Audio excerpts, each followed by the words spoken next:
Hello and welcome back to the Redstone Guide video 8, where we're going to be talking about hoppers and clocks and continuing our discussion about comparators.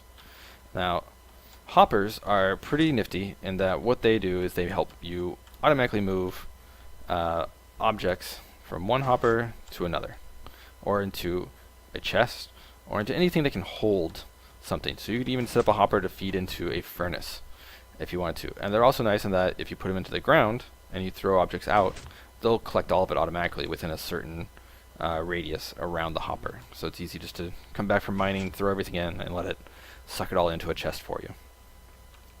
Alright, so right here we have a simple little setup where we have two hoppers sending an item back and forth. So we see this little block is constantly getting sent back and forth, and you'll see that with our comparators connected to the hopper, we're getting power.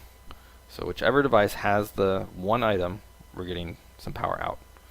So that is the basic setup for hoppers to work as a timer. Now, the one problem here is that no matter how many items you put in, it's just going to always move one back and forth, and they'll both be on because it will not wait for the entire stack of items to be moved. It'll just move one thing at a time. They'll both be powered, and it will only turn off when one is empty for that split second before the other one sends an item back. So not great because you'll always have this really fast clock timing. So the way we get around this is what was called a hopper clock. And so the way this works is that you can control how fast this clock moves simply by putting more items into the hopper to slow down how fast this moves. So let's look and see. We've got about 16 redstone, and when it empties out, the hopper gets pushed over, and it fills all the way back up, moves over, and then empties itself back out. So what do we have? We've got two hoppers that are connected to each other. So it's a little bit hard to show, but right now their little nozzles are connected. We have two comparators pointing away, so they're measuring how much is inside. We have a simple block to help get the redstone power moved around. And then we have a pusher, a sticky piston. And this is pulling and pushing the redstone power block. And the redstone power block is actually playing a big part into why this doesn't work very well as a clock, but this does. It's because when you apply power to a hopper, that hopper does not function.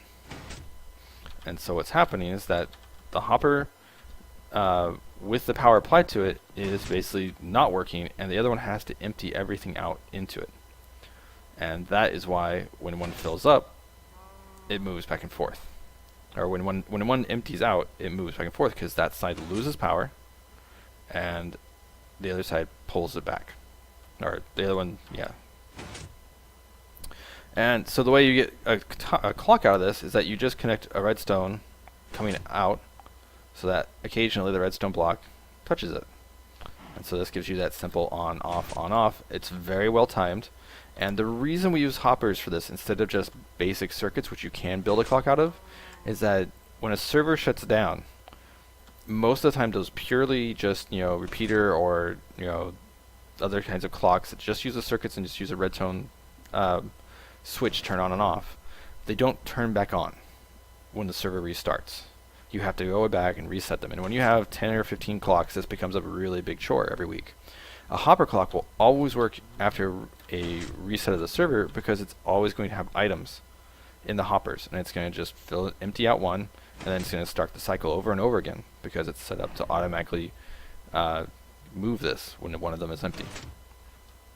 So that is a basic hopper clock. You guys will be using these all the time to control all sorts of contraptions and doorways and stairways and traps and tricks, or just to reset one of your puzzles. It's a great way of doing things. It's how I reset the doors in the secret shop, so that even after you open them, they still close back again, so people have to solve the puzzle again. I just have a clock exactly like this, just on a very long timer to reset the doors.